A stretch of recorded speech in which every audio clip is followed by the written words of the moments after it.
Hello and welcome to Room and Board, your first step into the world of board games. I'm Sebastian and I'm joined here today by my co-host Jenna. How are you doing today? I'm feeling good. I'm looking forward to talking about some fun games. How about you, Sebastian? I'm excited too.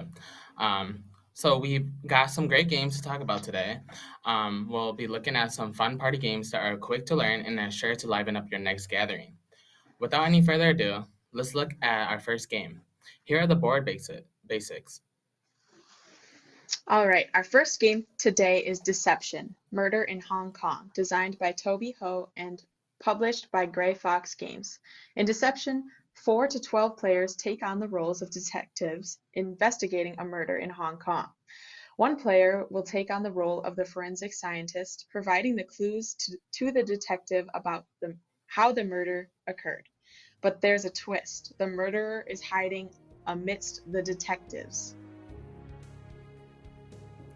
Yeah, so at the start of the game, players are dealt a secret role card, telling them if they are the murderer, a normal investigator, or even a forensic scientist. Once everybody knows their roles, the player will secretly indicate to the forensic scientist a murder weapon card and a clue card in front of them, which they use in the murder. It is then the forensic scientist's job to communicate these two cards to the rest of the investigators, not by talking, but by providing hints via the vague information on the murder scene tiles. The investigators will discuss the information given, looking at each other's cards and building cases against each other. Each investigator has one guess, and if they can guess the correct murder weapon and clue, then the investigators win. If all the investigators run out of their guesses, then the murderer gets away with the crime. The game has plenty of murder weapons and clues, along with new roles and events for more advanced players. Now it's time for our room review, where we give our own impressions of the game. Jenna, what did you think about Deception? I thought Did it you was a enjoy the really, game? yeah, I did enjoy it. It was really interesting because I feel like a lot of us have played Clue and other like murder mystery games like that.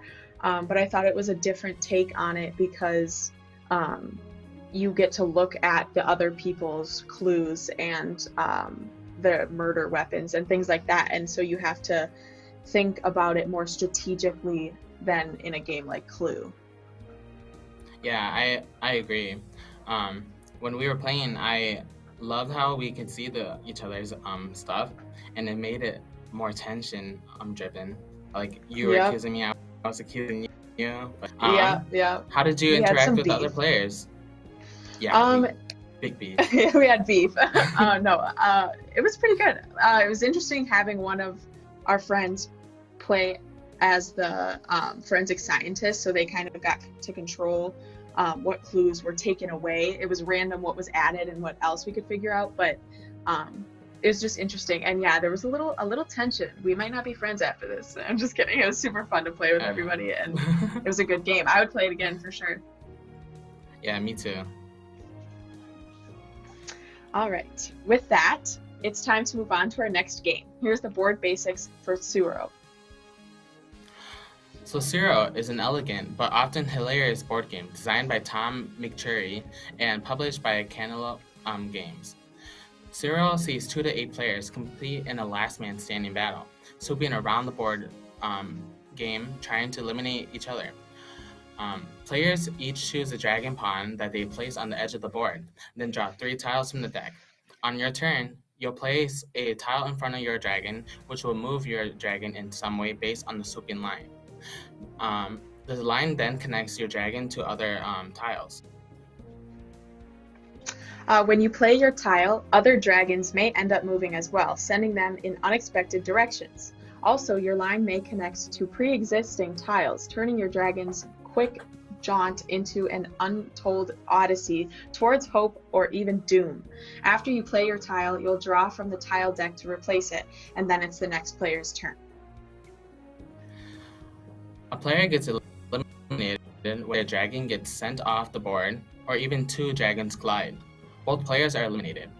The last dragon standing is the winner. You can guide your dragon along the tight, twisty, and path to victory. Oh, can you guide your dragon along the tight, twisty path to the victory? Play Tsuro to find out. The majestic dragons of Tsuro will now get the Tsuro review from yours truly. Get it? Tsuro? Huh, Sebastian? So what did you think of this game? What stood out to you? I pretty much enjoyed the game, but that pun, Jenna? No.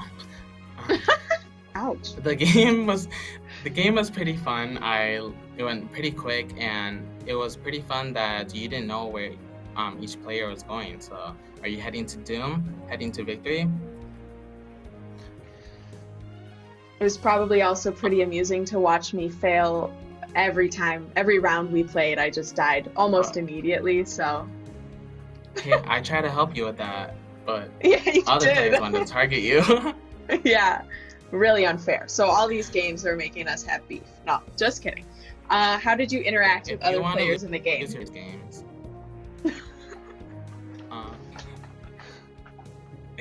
I interacted with the other players by either helping them or, sometimes you just gotta backstab them. Make sure they head out of the board. Yeah, how did you plan out your moves and what was your strategy in backstabbing? So as you can see, the lines on the board, I would look at the cards I have and visualize the path I wanted to. Am I gonna make a player get out, or am I gonna make the safe way to an end where I am gonna win? Yeah, and how about obviously you? I like to think that I was planning ahead, but obviously not, because somehow I died right away every time. So honestly, I'm just going to blame it on everyone else. So it's not my fault. So.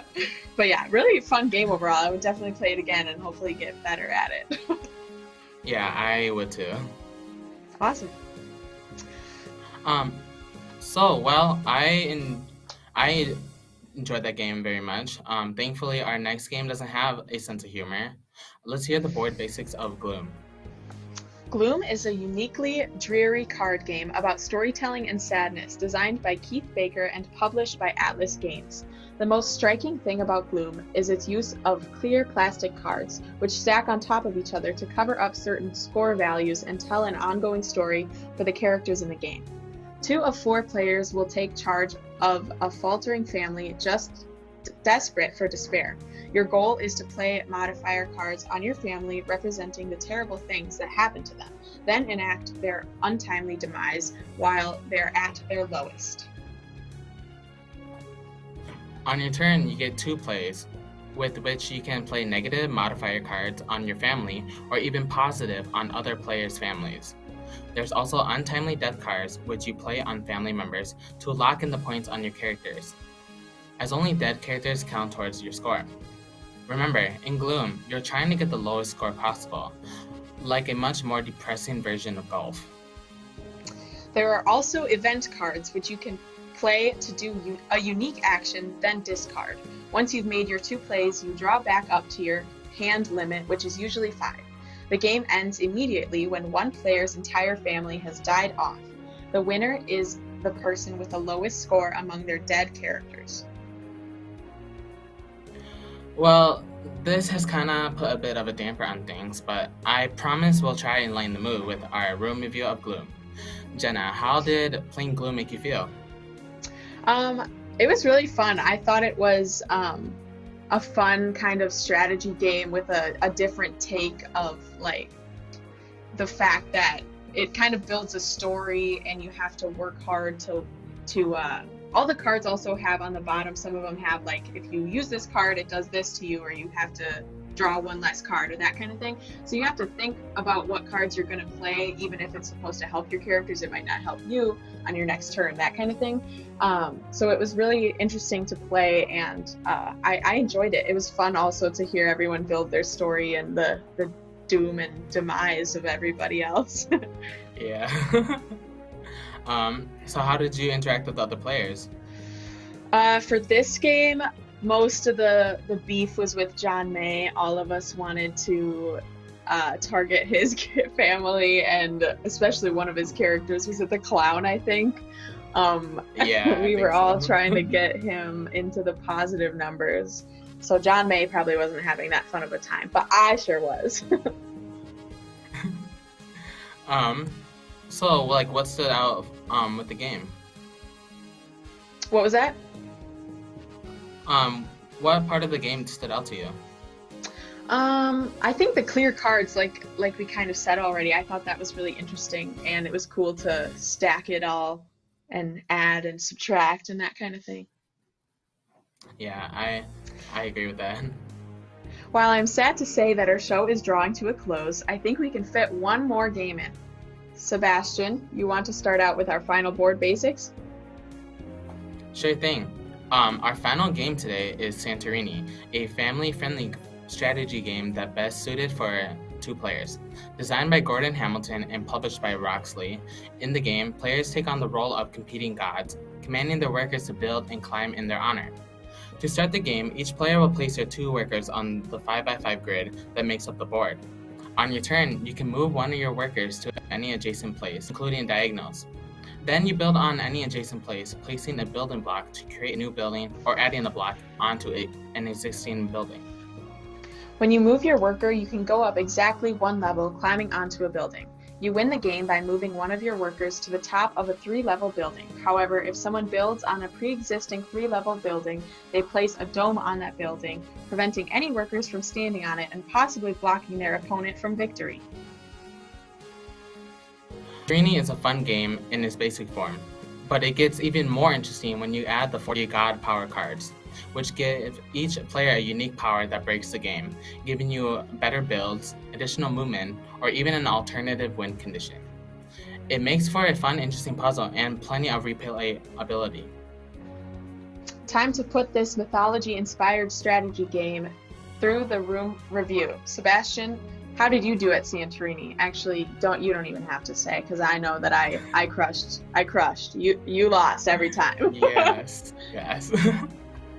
I enjoyed Santorini. I may not understand how to do it, but it was very interesting. I know when you left us, I played against John May, and let me tell you, that was struggling. If you ask him, he would probably say I'm the worst player ever. Yeah, I had a win condition, and I did not know what to do. Yeah. It was unfortunate. Yeah, it was. So when you were playing, like, how'd you plan out your moves?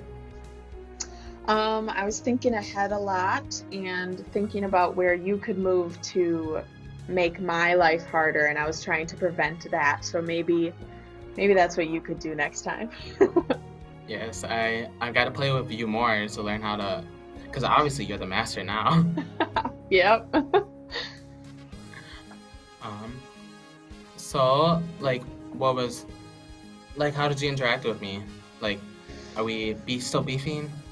Yeah, honestly, we're still beefing to this day. And I think we will next time we play as well. Yeah. But I think we're running out of time with this game. Yes. Unfortunately, we are. Yes, unfortunately, we are. Like, so if you had to pick out of 4 games, which one was your favorite? Ooh, I think maybe Gloom, honestly. I liked that we build a story and we had to strategize a little bit. Yeah, mine was Tsuro, definitely, because it's so fast. Yeah, for sure. Yeah, so unfortunately, this is all the time we have today on Room and Board. Thanks for joining us for some fun party games, and we hope you learn about a new game that you want to play. A special thank you to Oshkosh Gaming Society for featuring in our video, and to Polk Library for providing some of our fun games. Stay tuned to the Titan TV YouTube channel for more variety content, and be sure to like and subscribe.